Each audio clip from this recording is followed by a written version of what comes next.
Welcome दोस्तों, welcome to my YouTube channel current affairs यारी। आज हम बात करेंगे एलॉन मस्क और ट्विटर के बारे में। आप सभी ने सुना ही होगा और नहीं सुना होगा तो ये वीडियो देख लीजिए तो आपको पता चल जाएगा कि एलॉन मस्क ट्विटर को खरीदना चाहते हैं। अब आपके मन में सवाल आ रहा होगा कि एलॉन मस्क ट्विटर को क्यों खरीदना चाहते हैं, तो पूरी वीडियो एंड तक देखिए ताकि आपको पता चल सके कि रीज़न क्या है इसके पीछे।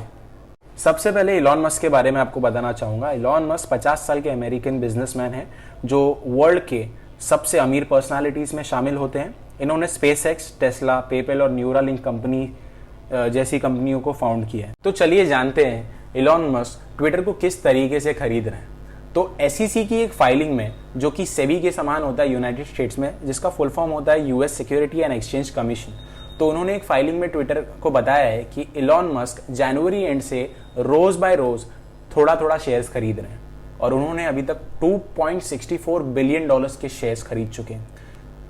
और अब तक एलॉन मस्क ने पूरे ट्विटर में 9.1% की स्टेक होल्डिंग ले चुकी है। अब आप लोग सोच रहे हैं कि 9.1% तो बहुत छोटा स्टेक है, बट मैं बताना चाहूंगा ट्विटर जैसी बड़ी कंपनियों में 2% या 3% का भी स्टेक बहुत बड़ा स्टेक होता है। तो ये 9.1% तो फिर भी बहुत बड़ा स्टेक है। इसी स्टेक की जानकारी के सामने आते ही बहुत चौंक गए हैं और ट्विटर के बोर्ड ऑफ डायरेक्टर्स भी बहुत चिंता में आ गए। सोच रहे होंगे कि क्या रीजन है जो एलॉन मस्क ट्विटर ही खरीदना चाहते हैं, जबकि उनके पास ऑलरेडी इतनी बड़ी कंपनीज उनके पास पड़ी हुई है। तो मैं आपको बताना चाहूंगा कि ट्विटर एक ऐसा प्लेटफॉर्म है जहां पे एलॉन मस्क कंटिन्यूअसली एक्टिव है।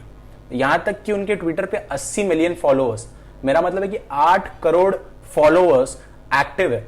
और अगर वो कोई पोस्ट करते हैं या कोई भी रीट्वीट करते हैं तो करीब करीब 500 से 600 मिलियन की ऑडियंस एंगेजमेंट हो जाती है।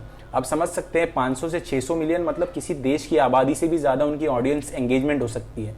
तो अगर उनको कोई प्रोडक्ट अपना प्रमोट करना है तो वो ऑटोमेटिकली ट्विटर पे प्रमोट कर सकते हैं, और जो कि उनके लिए बहुत फायदेमंद है। यही रीजन है कि एलॉन मस्क ट्विटर खरीदना चाहते हैं, क्योंकि उसके कंपटीशन में बहुत सारे बिजनेसमैन हैं जो ट्विटर पे एक्टिव नहीं है। तो अगर वो अपनी कंपनी के प्रोडक्ट लॉन्च करते हैं या उसके बारे में प्रमोशन करते हैं, मार्केटिंग करते हैं, तो सबसे ज्यादा ऑडियंस एंगेजमेंट उन्हीं को मिलेगी। आप लोगों ने ये बात तो सुनी ही होगी कि एलॉन के एक एक ट्वीट पे पूरा अमेरिका का मार्केट फ्लक्चुएट हो जाता है। यहाँ तक कि ना सिर्फ अमेरिका, हमने अभी हाल ही कुछ महीनों में सुना है कि पूरे वर्ल्ड के मार्केट्स एलॉन मस्क के ट्वीट से फ्लक्चुएट हो जाते हैं। आप सभी ने डोज कॉइन जैसी क्रिप्टो करेंसी का नाम तो सुना ही होगा। एक ट्वीट के वजह से डोज कॉइन की प्राइस कहां से कहां पहुंच गई और काफी लोगों ने उसमें बहुत सारा प्रॉफिट कमाया है। और आप सब ये जान के शॉक हो जाएंगे कि एलॉन मस्क को एक ट्वीट करने के लिए एसईसी, जो मैंने आपको बताया US securities and commission exchange, से परमिशन लेने पड़ती है, क्योंकि एलॉन मस्क के एक ट्वीट से पूरा मार्केट फ्लक्चुएट हो जाता है। अब आप समझ ही चुके होंगे कि एलॉन मस्क ट्विटर को क्यों खरीदना चाहते हैं, पर उनको खरीदने में क्या क्या बाधाएं आ रही है इसके बारे में आप सभी को नहीं पता होगा। तो चलिए जानते हैं उन बाधाओं के बारे में जो एलॉन मस्क के बीच में आ रही हैं। तो हुआ यूं कि जैसे ही एलॉन मस्क ने ट्विटर ज्वाइन किया तो ट्विटर के जो सीईओ है मिस्टर पराग अग्रवाल, उनको बोर्ड ऑफ डायरेक्टर्स में इन्वाइट किया और कहा कि आप बोर्ड ऑफ डायरेक्टर्स ज्वाइन कर लीजिए। मस्क गए जरूर, पर उन्होंने डिसाइड किया कि वो बोर्ड ऑफ डायरेक्टर्स ज्वाइन नहीं करेंगे, क्योंकि उसके पीछे एक बहुत बड़ा रीजन था। और रीजन जानते ही आप शॉक हो जाएंगे कि अगर कोई भी ओनर या फिर कोई भी partner board of directors join कर लेता है तो वो 14.9% से ज्यादा स्टेक उस कंपनी में नहीं खरीद सकता है ट्विटर में। ये ट्विटर की पॉलिसीज कहती हैं और एलॉन मस्क चाहते हैं कि वो पूरे ट्विटर को एक्वायर कर पाए। इसीलिए एलॉन मस्क ने बोर्ड ऑफ डायरेक्टर्स में शामिल होने के इन्विटेशन को रिजेक्ट कर दिया। अब आपके मन में ये सवाल उठ रहा होगा कि पूरी तरीके से ही क्यों एक्वायर करना चाहते हैं, क्योंकि मस्क चाहते हैं कि ट्विटर एक ऐसी कंपनी बने जहां हर किसी को अपने राय या फिर सजेशंस वहां पे शेयर करने की फ्रीडम हो। इसीलिए वो चाहते हैं कि Twitter should be free for all people. Okay, लेकिन अभी अगर देखने जाएंगे तो ट्विटर पे उतनी डेमोक्रेसी अवेलेबल नहीं है। जैसे कि अमेरिका के पूर्व राष्ट्रपति डोनाल्ड ट्रंप को ट्विटर पे ब्लॉक कर दिया गया है, यहाँ पे यानी कि उनका अकाउंट सस्पेंड कर दिया गया है, क्योंकि वो बहुत सारी ऐसी ट्वीट्स करते थे जो अमेरिका की नेशनल सिक्योरिटी के खिलाफ थी, और इसी वजह से उनका अकाउंट सस्पेंड कर दिया गया। यहाँ तक कि वैक्सीन स्केप्टिक्स एक ऐसा अकाउंट है, उन्हें भी सस्पेंड कर दिया गया जो कि वैक्सीन के खिलाफ है। तो आप समझ सकते हो कि एलॉन मस्क क्या चाहते हैं, उनका फ्यूचर जो विजन है वो क्या है ट्विटर को लेके। लेकिन इसी वजह से अमेरिका, सऊदी अरेबिया, ऐसी बड़ी बड़ी कंट्रीज और उनके बोर्ड ऑफ डायरेक्टर्स ट्विटर के नहीं चाहते कि इलॉन मस्क उनको ज्वाइन करें और ट्विटर की पॉलिसीज को चेंज करें। इसीलिए वो उनका एक प्लान है जो कि इस पिक्चर में आता है। अगर इलॉन मस्क पूरी तरीके से ट्विटर को एक्वायर करने की कोशिश करेंगे तो। अब आप सभी को मैंने ये तो बता दिया है कि इलॉन मस्क ट्विटर को पूरी तरीके से खरीदना चाहते हैं, बट आपने उनका ऑफर नहीं सुना। अभी जो करंट रेट है ट्विटर का शेयर मार्केट में यूएस के, वो है करीब 38 से 43 डॉलर्स के करीब, लेकिन इलॉन मस्क ने ट्विटर को खरीदने के लिए पर शेयर $54 का ऑफर किया है, जो कि बहुत बड़ा अमाउंट है।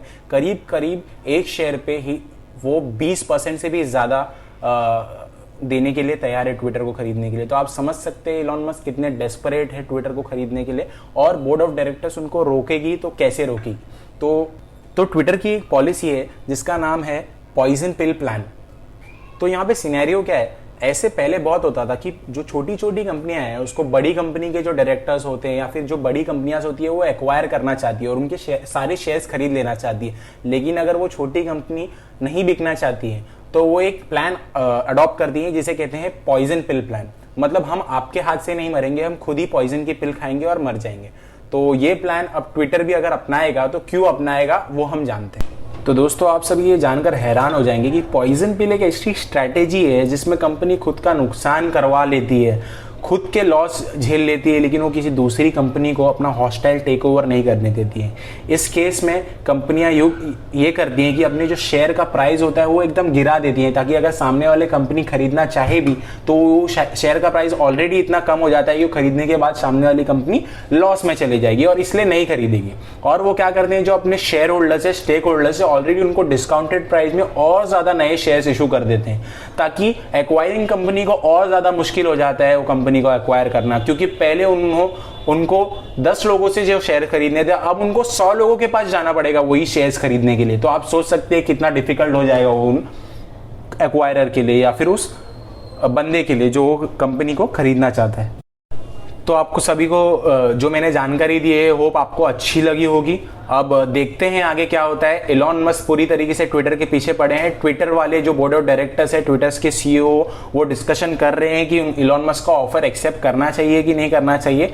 तो ये सारा कंफ्यूजन चल रहा है, सब रिव्यूइंग चल रहा है। तो हम आप लोगों से जानना चाहेंगे, आप लोगों को क्या लगता है, क्या इलॉन मस्क ट्विटर को खरीद पाएंगे या नहीं खरीद पाएंगे, जरूर कमेंट में बताइएगा। तो बहुत बहुत शुक्रिया आप सभी का इस वीडियो को पूरी तरीके से देखने के लिए। और अभी तक अगर आपने वीडियो को लाइक नहीं किया है तो लाइक जरूर कर दीजिए और सब्सक्राइब करना ना भूलिएगा। हमने बहुत मेहनत की है वीडियो के पीछे, तो हमको लगता है कि हमारी मेहनत का हमको रिवॉर्ड मिल गया है। और कमेंट करना ना भूलिएगा, कमेंट कीजिए, बताइए कौन से टॉपिक पे आपको वीडियो चाहिए और हम पूरी कोशिश करेंगे कि आपको उन वीडियो हम पेश कर सके जल्द से जल्द आपके सामने और आपको इन्फॉर्मेशन प्रोवाइड कीजिए।